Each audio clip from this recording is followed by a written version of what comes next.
욥기 20장. 나아마 사람 소발이 대답하였다.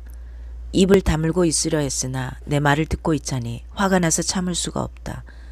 내가 하는 말을 듣고 있자니 모두 나를 모욕하는 말이다.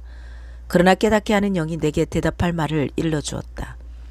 너도 이런 것쯤은 알고 있을 것이다. 이 땅에 사람이 생기기 시작한 그 옛날부터 악한 자의 승전가는 언제나 잠깐뿐이었으며 경건하지 못한 자의 기쁨도 순간일 뿐이었다. 교만이 하늘 높은 줄 모르고 머리가 구름에 닿는 것 같아도 마침내 그도 분토처럼 사라지고 말며 그를 본 적이 있는 사람도 그 교만한 자가 왜 안 보이느냐고 물으리라는 것쯤은 너도 알고 있을 것이다. 꿈같이 잊혀져 다시는 흔적을 찾을 수 없게 되며 마치 밤에 본 환상처럼 사라질 것이다. 그를 본 적이 있는 사람도 다시는 그를 볼 수 없으며 그가 살던 곳에서도 다시는 그를 볼 수 없을 것이다.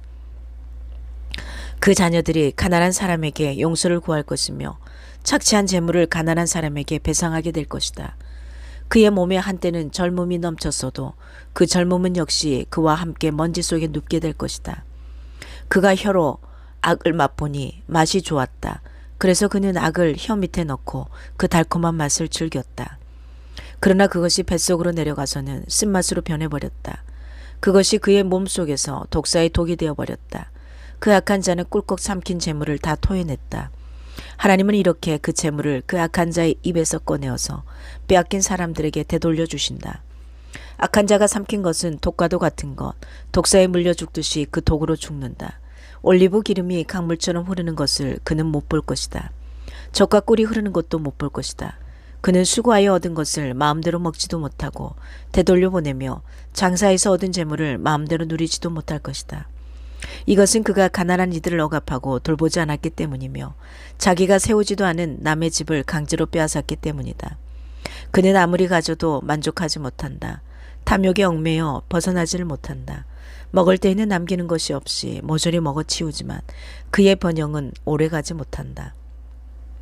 성공하여 하늘 끝까지 이를 때에 그가 재앙을 만나고 온갖 불운이 그에게 밀어닥칠 것이다. 그가 먹고 싶은 대로 먹게 놓아두어라. 하나님이 그에게 맹렬한 진노를 퍼부으시며 분노를 비처럼 쏟으실 것이다. 그가 철무기를 피하려 해도 노타살이 그를 꿰뚫을 것이다. 등을 뚫고 나온 화살을 빼낸다 하여도 쓸개를 휘젓고 나온 번쩍이는 활촉이 그를 겁에 질리게 할 것이다.